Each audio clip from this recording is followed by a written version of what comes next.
Welcome back, friends. Last Scarf here. It's time for the vlog. Double checking. Yep, text. Yep. Okay. There's audio here. Okay. Yay! Okay. So in the background is 80 Kirby plushies. All right. So I'm gonna send Jinx the picture so she can show you. I just did my full inventory of Kirby things. The only thing missing from the pictures is the amiibos because it's just not that many amiibos. Um, so much Kirby stuff. I have a lot, a lot of Kirby's. Going to Comic Con. So because of that, no vlog next week. I might still be home, but I'm just gonna be too busy with Comic Con to do anything. Like what's happening is my sister is like one of the big people in Comic Con. She runs that thing.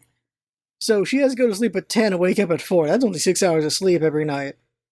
And we're sharing a hotel room. Like if I'm too noisy for her, I'm just gonna go back home. That's my plan there.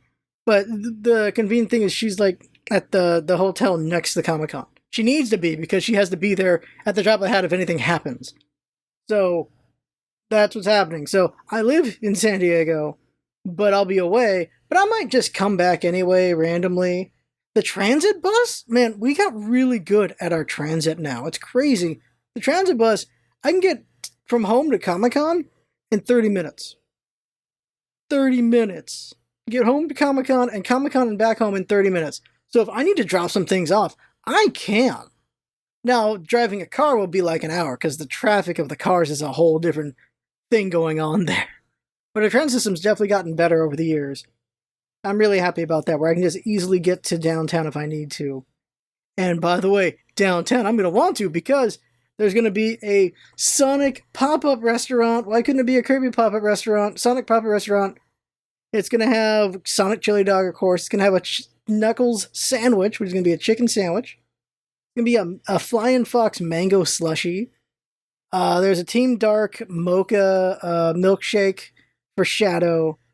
And there's actually, I don't remember seeing anything for Amy. There has to be because Amy is featured on the art I've seen. So there's got to be. But that's pretty cool. And it's right behind Petco Park.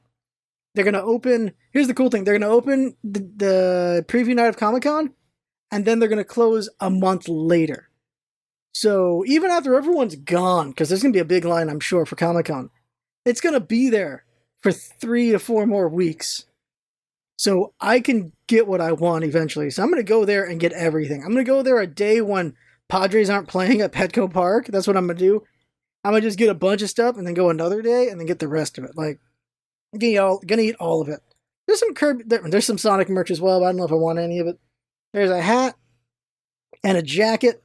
I wouldn't wear either of them, but being a person who collects so much stuff, maybe I'd have it anyway. Nah, I should be frugal. I should only buy things I actually care about. Look, I like Sonic, but he's not Kirby. So there's that. So the topic I want to talk about with the vlog is such a different thing than what I'm talking about right now, obviously with Comic Con. But one more thing is Comic Con is going to be interesting because the writer strike happened and the actor strike happened. So it's going to be kind of like old school Comic Con where it didn't have Hollywood there. And that's going to be an interesting energy there because also some gaming is pulling back a bit too because they're in a bit of a lull right now. Like Nintendo's pulling back. And the other guys are Xbox and Sony are also pulling back a bit. I don't know. They're like, we can spend our money on other things right now. It's weird. It's weird. Because this is a good time for gaming to just pop in and just take over Comic-Con. It's a good time for anime to pop in and take over. Like, there's other things that could pop in and take over. It's like DC's going to take over, really, because a bunch of other groups pulled out, but DC hasn't. If you look at all, like, the list of things that are still there, yeah, it's going to be an interesting time. It's still going to be packed to hell. What's going to happen is, because the panels have been affected by all these strikes, there's going to be more people on the floor because there's not as many panels to go to. Now, everything I'm saying is public knowledge. That's the thing I have to make sure I say correctly is my sister is under NDA for everything she knows, and I've made sure she doesn't tell me anything so that I cannot mess up her NDA. And so anything I'm saying is knowledge just from either rumor mill or just known because of the strikes. Because if there's a writer strike and there's an actor strike, obviously they're not going to show up. So I'm really interested to see what's going to happen because they're not there. And there's also you can look at the list, like the panel list and everything, and the vendor list to see who's going to be there. So it's very interesting. Yeah, I'm just really going to be interested to see what happens. And like, if you're going to Comic-Con, you can see me there. I'll be there at the Venture movie, and I'll be there at the DC Warworld movie. I'll be watching those. I don't know what else I'll be doing, but I'll be at those. Saturday night, there's going to be a Kirby band. Like, they're just called Kirby something. They're a band at a bar that is more than 30 minutes away from Comic-Con. Like, Comic-Con closes at 7 on Saturday. They perform at 7:30 at a location that's going to be hard to get to from Comic-Con. And so that's unfortunate, because I'd like to check out this band, of course. Here's the thing. Here's the thing I've been thinking about. I've been not wanting necessarily to talk about money, but before I became a water guy, when we did this channel before I became a water guy, we did this channel when I was a researcher, before all the stuff with research happened. All things happened with this channel, of course. We've been doing this channel for so long. I was in relationships during this channel. I had a different job during this. I had different jobs during this channel. A lot of things have happened. Different levels of depression, different levels of suicidalness.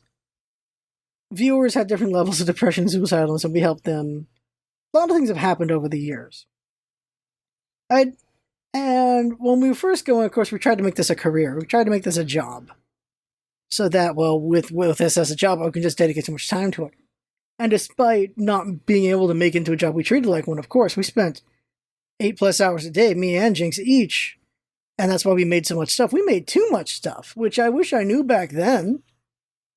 Like, YouTube, I don't know when it happened, but the YouTube algorithm's like, if you make 3 videos in a day, you just stop existing. Like, they just take you out of the algorithm. I was like, what?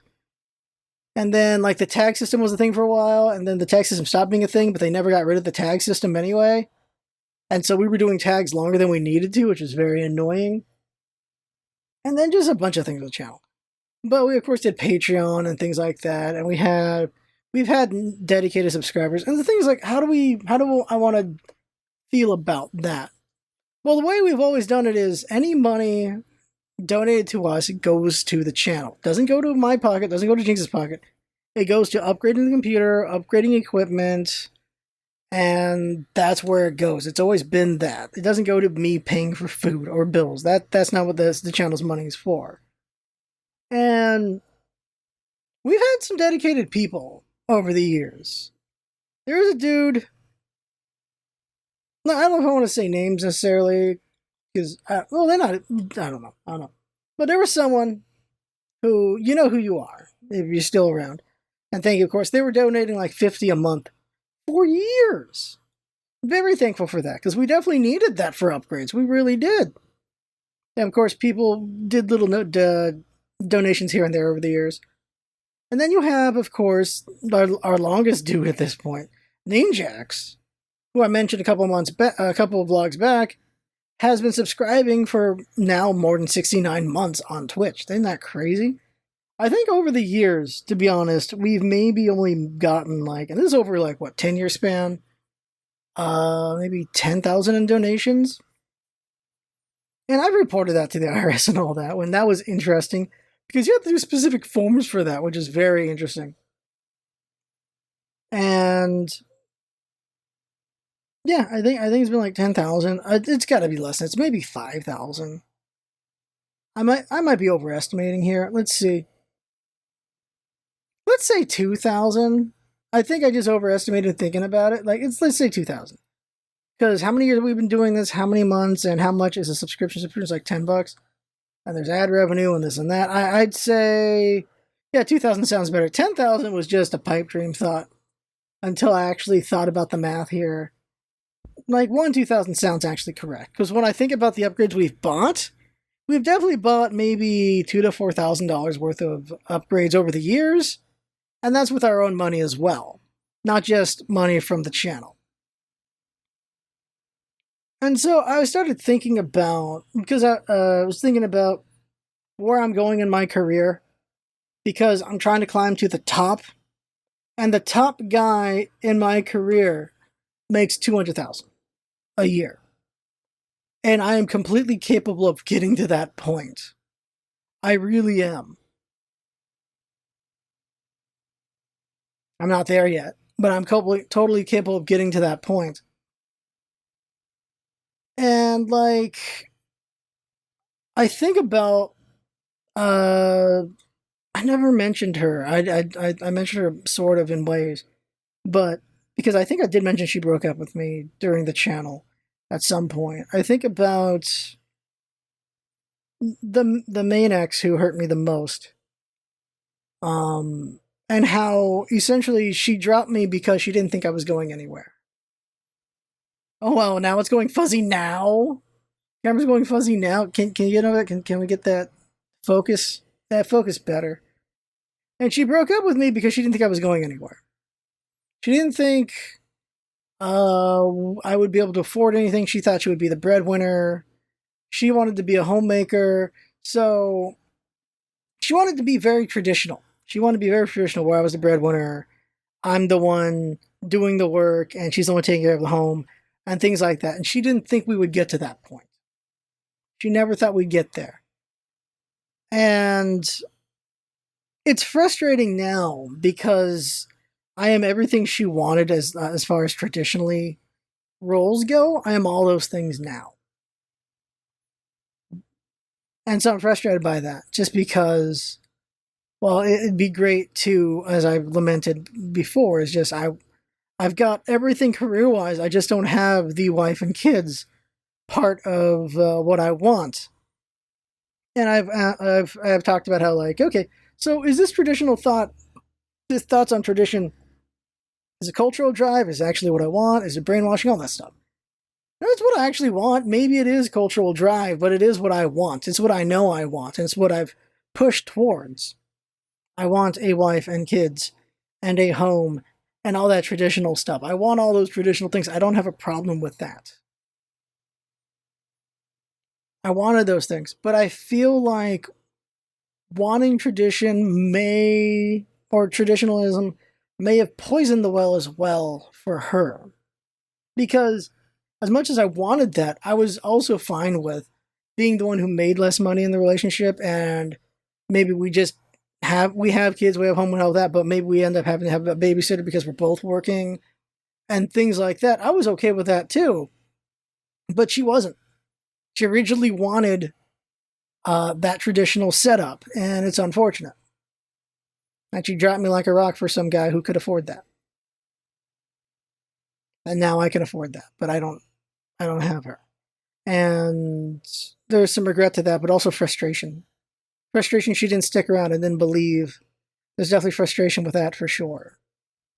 They say a sweet revenge is just to do better than your exes expect you to do, and sure, it's nice to feel like I've accomplished so much, but it's also frustrating. It's very frustrating to be at this level. Now, what am I overthinking? One of the other things I'm overthinking. I don't want to be judged. I don't want to be judged for, hey, you're making this much money. How come you're this kind of thing? And that is something I think, which is finally going to the main topic. That is hell is other people. And hell is our own fear of expectations. And this is something I talked about last week as well, where expectations of others kind of constrict and bind us. Like George Orwell was bound to be, he had to shoot the elephant because he was expected to. He felt like imperialism eventually became a thing where where the UK had to be imperialist and continue the imperialist machine because it was expected of them.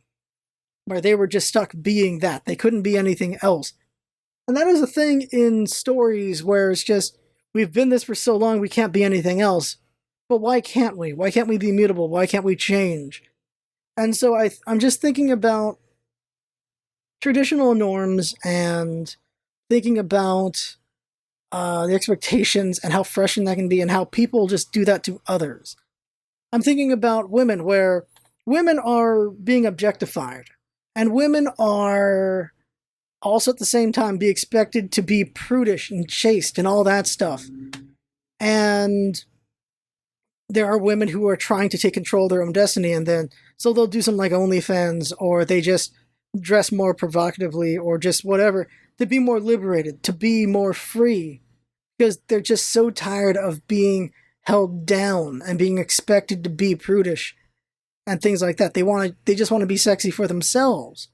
And the problem is other people don't make it as pure as it could be for them, because you have other people like, oh yeah, she's dressing sexy, and then they're very like catcally and creepy about that, and that's so unfortunate. And then there's, of course, just other people going like, look at this, look at this whore, or look at this slut, and things like that, which is so awful. And it's not just coming from men; it's also coming from women too. It's coming from inside the own house. It's coming from just people who they might think they expected to support them. There's a line that's so weird, is like the expectations of once you become a mother, you're expected to just become a prude woman. You're just expected to become a nun, I guess, where moms aren't allowed to dress sexily anymore, which is very weird. They're like, that's a mother. She's a mother. She shouldn't be in anything hot like this. It's like, why not? She's a woman as well. Why are people not allowed their autonomy? Why are they not allowed their own freedoms of themselves? What is that about? That's one of the reasons why I'm pro-abortion, is just because of, like, it's her body. Allow her to have control over that. The baby's nothing yet. It's nothing at all yet.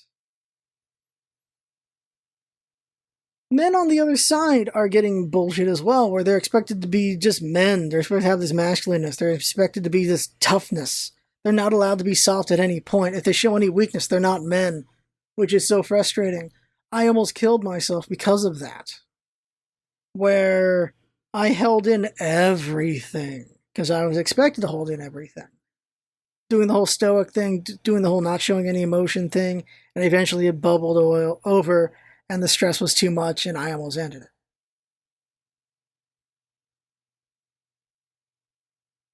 And that's definitely greatly, like, that's part of the back injury.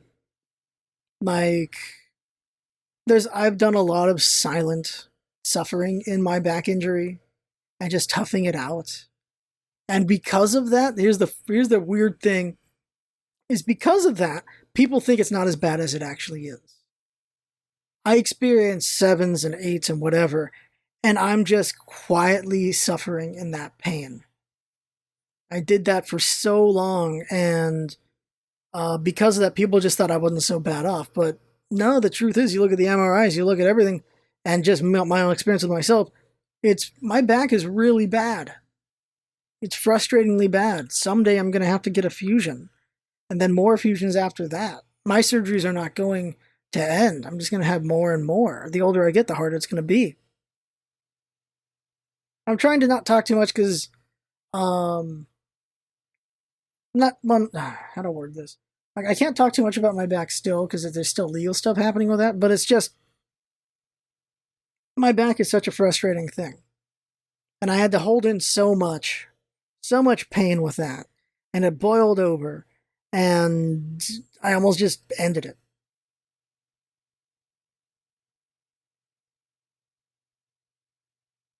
It's frustrating to be expected to be those things. Like, there can be pride in that. Like, there's pride in being strong, and there's pride in being stoic, and there's pride in being able to handle tough things. That's not a bad thing.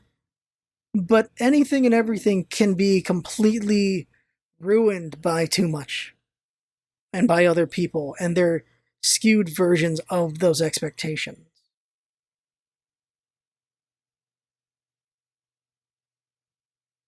It's Pride Month, right? Like, so Pride, same thing, like this. Okay, so here's my other thing. Why does it matter what other people are doing? It can be annoying, and there's a point when, sure, you can speak up, but I think people should be allowed to just exist. Now, I'm going to use examples here, that's kind of weird. First, what I'm saying is just letting people exist, and, like, you can just whatever. But there's a point when it's like, dude, what the hell? And an example of that one is, of course, now this is not have to do with Pride. I'm just bringing this up too because just remembered it. There were kids at a restaurant. Their parents just let them be on their tablets, and the tablets were on max, and that was very annoying. Extremely annoying. I just sat through it and ate because I'm like, at the end of the day, it doesn't bother me that much, but it is annoying because, like, come on, you're just intruding on everyone else. And that's a version I don't like. That's a version where I'm like, yeah, you could speak up on that because they're overtly affecting other people's time at a restaurant. I really, staff should have stepped in on that, and they didn't, and that's why I did not tip very well. Staff should have stepped in on that. Different thing, since I was talking about pride.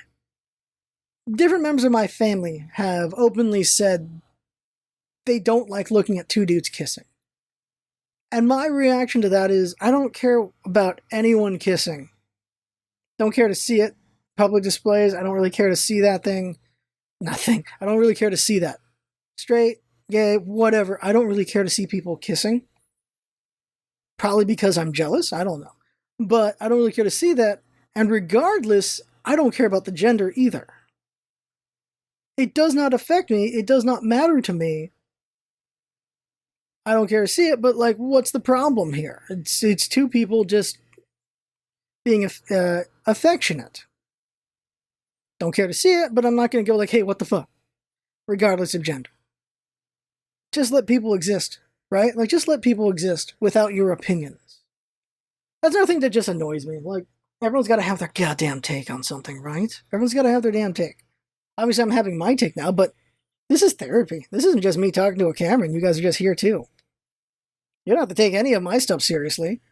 But, like, this is one tab with my sister. My sister comments on everything we eat, and I'm trying to enjoy it, and she'll talk about how she doesn't like something as I'm eating it. I'm like, I'm enjoying this, and you're just making me enjoy it less because you're complaining about the thing I'm eating. Like, freaking hate that. I hate that so much. It's just a little complaint right there. I'm just trying to enjoy my damn food. Two quick ones. First one, In-N-Out, really quick. They're banning masks, which is stupid. Like, employees aren't allowed to wear masks. How is that freedom? The option to wear a mask if you don't want to spread germs is not a bad thing. Other countries have done it forever. America's getting really stupid about what they think freedom is. And very hypocritical without realizing it. Like, the right is very anti-cancel culture, but they're like, no, we don't want to buy any more of this shit because they're doing this woke stuff. So you're canceling then. You're canceling something because it's trying to be more inclusive. And you hate inclusivity. Isn't that weird to hate inclusivity? Isn't that that's very weird. That's very weird. Now, there are times when it's getting shoved down our throats, and that is annoying. But it's not enough for me to go, like, my freedoms. Like, it's not enough of that. It's not enough. It's just not enough. It isn't, and it has not been. There are circles where it's probably extreme and annoying, but I see those circles, and I just don't go over there. It's that easy. I don't know why some people are letting other people affect them so harshly. Now, I did mention my sister commenting on food. It's different when it's family, I would say. It's different when it's very close to you.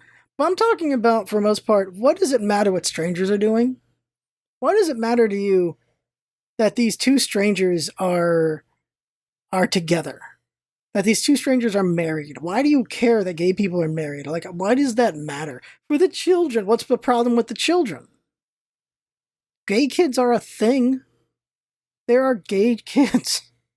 The kids are gay. Like, what's wrong with kids being gay? Also is my question. The problem is this whole conflation of that gay is just because it's a sexuality means it's a sexual thing as well. And Pride didn't help with that to an extent with some of the parades where it was very sexual what people were doing at Pride. And there's been a lot of pushback on that the last couple years because there was a lot of, like, just gay dudes in S&M gear, and it's just people like, come on, I'm bringing kids to these parades. Can you stop doing that kind of thing? And there was a pushback between that back and forth. I don't know where that's at now because I have not been as attached to Pride people in that way. Well, openly. Okay, here's the thing. I'm not on Twitter as much, where I see it the most. That's really it, because Elon has killed Twitter so hard. Because when I was on Twitter, I just see all these gay opinions about things. And the debate between a lot of the gay community about parades and what people are wearing and things like that at those parades. And that's true. Like, it should be more inclusive. Kids should be allowed to go there because there are, well, gay kids. like, if you want to be inclusive and include everyone, you got to include kids too, because the whole idea is from birth, you know what you like, or you're getting that and you figure it out. And there's plenty of gay people who are like, yeah, I knew when I was a kid. Like, I didn't understand necessarily, but I knew when I was a kid. And so, wouldn't you like to have known it was okay to be gay when you were a kid? So give the kids that chance to see that and to be able to be with that, to be able to celebrate that openly.